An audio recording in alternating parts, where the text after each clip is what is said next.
बच्चों, कल आपको जो है ये संस्कृत दिग्दर्शिका पहला पाठ भोजस्य और राजम, राजा भोज की उदारता,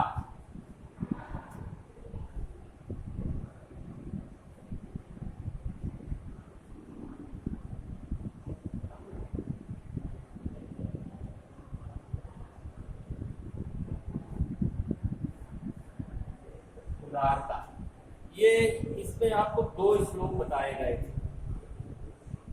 2 श्लोक के बाद आज तीसरा श्लोक आप सुने। तीसरे श्लोक में राजा तुष्टः तस्मै प्रत्यक्षरम लक्ष्यम ददौ अन्यदा राजा समुपस्थितां सीतां प्राह देवी प्रभातम वर्णय इति सीता प्राह। राजा उस व्यक्ति से संतुष्ट होकर, उस ब्राह्मण से संतुष्ट होकर उसको प्रति अक्षर पर 1,00,000 स्वर्ण मुद्राएं देकर संतुष्ट किया।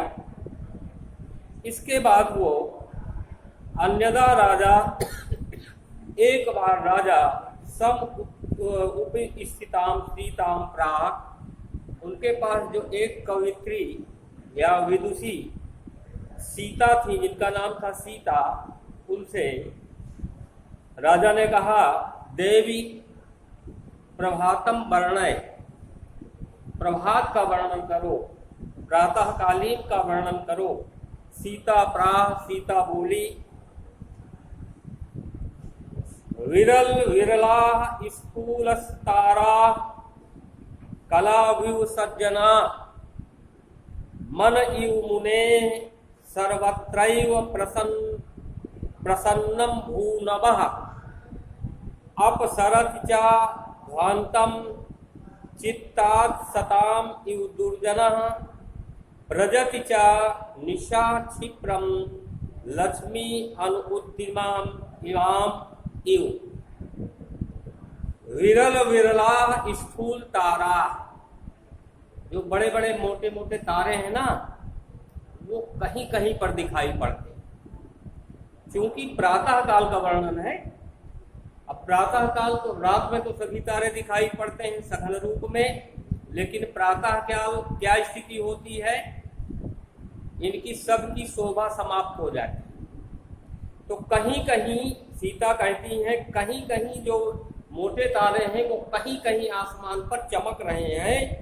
कला व्यू सज्जना, जैसे कलयुग में कहीं कभी कहीं सज्जन मिलते हैं, सज्जनों का अभाव है कलयुग में, उसी तरह वो तारे मोटे मोटे दिखाई पड़ रहे हैं। मन यू मुने सर्वत्रैव प्रसन्न भूनवः, पृथ्वी और आकाश जो है वो निर्मल हो रहा है। कैसे? जैसे मुनि का मन निर्मल हो जाता है, उसके मन में कोई मल, कोई विकार नहीं रहता है, उसी प्रकार मुनि की मन की तरह भू नभ, भू पृथ्वी, नभ आकाश, ये दोनों सब जो है प्रसन्न हो रहे हैं, अर्थात निर्मल हो रहे हैं, मुनि की मन की तरह। अब सरचिता ध्वांतम चित्त सताम इव दुर्जना, जैसे सज्जन व्यक्ति के हृदय से दुर्जन हट जाते हैं, उन पर वो विचार नहीं करते। व्रजति चा निशाम क्षिप्रम लक्ष्मी अनुद्दिताम इव, जैसे अनुद्यमी जो होते हैं, जो उद्योग नहीं करते हैं, उनकी धीरे धीरे लक्ष्मी जो है समाप्त होती है, उसी प्रकार रात्रि समाप्त हो रही है और प्रातः काल यानी प्रकाश निकल रहा है। ये इसका मतलब है। आगे देखिए, राजा तस्यै लक्ष्यम दत्वा, राजा इसके बाद उसको 1,00,000 रुपया देकर कालिदासम प्राप्त, कालिदास से बोले, सखे मित्र त्वमपि प्रभातम वर्णयति, तुम भी प्रभात का वर्णन करो। अब कालिदास जो है प्रभात का वर्णन करते। अभूत प्राची अभूत प्राची पिंगा रसपति इव प्राप्य कनकम। कनक माने सोना भी होता है, कनक माने धतूरा भी होता है, और रसपति कहते हैं पारा को। रसपति माने होता है पारा। अभूत प्राची, प्राची माने पूर्व दिशा, पिंगा पीली। गतः छाया चंद्रो बुधजन इव ग्राम्य सदस्य।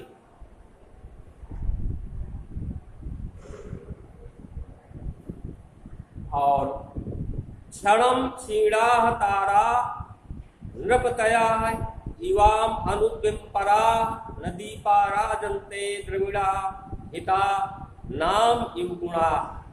अभूत प्राची पिंगा, जो पूर्व दिशा है वो कनक यानी सुनहरी जो किरणें निकल रही है सूर्य की, प्रातः काल हो रहा है, वो सुनहरी किरणों को पाकर पारे की तरह वो पीली हो गई, पिंगा पीली हो। गतः छाया चंद्रो, चंद्रमा जो है धीरे धीरे उसका प्रकाश समाप्त हो रहा है। जैसे बुधजन ग्राम में सदस्य, जैसे मूर्खों की सभा में कोई विद्वान बैठा हो तो कुछ नहीं बोलता है, उसी प्रकार चंद्रमा जो है वो धीरे चुपचाप जो है उसकी छाया, उसका प्रकाश समाप्त हो रहा है। क्षणम क्षीणा, क्षीणा तारा, तारागण जो है उनका प्रकाश, उनका वैभव क्षीण हो रहा है। नृपतय इवाम उद्दिम्परा, जैसे राजा जो लोग उद्योग नहीं करते हैं, कार्य नहीं करते हैं, उनकी लक्ष्मी धीरे धीरे समाप्त हो जाती है। उसी प्रकार आसमान में दिखाई पड़ने वाले तारे धीरे धीरे अपनी शोभा से हीन हो रहे हैं, कांतिहीन हो रहे हैं। नदीपा राजन्ते, जैसे और द्रविड़ा हितानाम इव गुणा। अब दीपक भी नहीं सुशोभित हो रहे। भाई दीपक का प्रभाव कब है? रात में। दीपक की आवश्यकता कब पड़ती है? रात्रि में पड़ती है, अंधेरे में पड़ती है। तो अंधेरे में हम दीपक जलाते हैं, इसके बाद जो है उससे प्रकाश फैलता है तो हम देखते हैं। अब जब प्रातः काल हो गया, सूर्योदय का समय हो गया, रात भी समाप्त हो रही है, तो दीपक की क्या प्रकाश उसका समझ में आएगा? उसकी शोभा बढ़ेगी? नहीं बढ़ेगी। तो इसी प्रकार बताया दीपा राजन थे, दीपक भी नहीं सुशोभित हो रहे हैं, उनकी शोभा जो है क्षीण हो गई है। जैसे द्रविण हितानाम दुर्गुणा, जैसे धनहीनों की भांति जो है, कोई राजा है वो उद्योग नहीं करता है, तो धनहीन के भांति उसके गुण, उसका वैभव धीरे धीरे समाप्त हो जाता है। उसी प्रकार तारा जो है, वो दीपक जो है वो भी नहीं सुशोभित हो रहे। राजा अति संतुष्ट, राजा कालिदास के इस प्रकार प्रभात काल के वर्णन को सुन करके अत्यंत संतुष्ट हुए। तस्मय उनको प्रति अक्षरम लक्षण ददौ, प्रत्येक अक्षर पर लाख मुद्राएं देकर उनको जो है दिया या संतुष्ट किया। ये तो पहला पाठ था। आज हम दूसरे पाठ की ओर ले चलेंगे, बताएंगे कल आपको, अगले दिन यानी सोमवार को।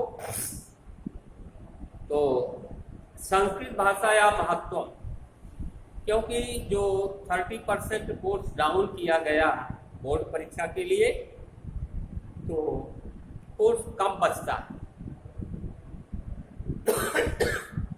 विद्यालय खुल नहीं रहे तो वीडियो के माध्यम से ही सारी चीजें आपको अवगत कराई जाएंगी। आप लोग वीडियो देखते रहें, किताब पढ़ते रहें, जो समस्या हो वो संपर्क कर सकते हैं, पूछ सकते हैं। इस तरह से अगला पाठ जो होगा संस्कृत भाषा या महत्वम, इसके विषय में अगले दिन हम आपको बताएंगे, उस पर क्या डाला जाएगा। तब तक के लिए धन्यवाद।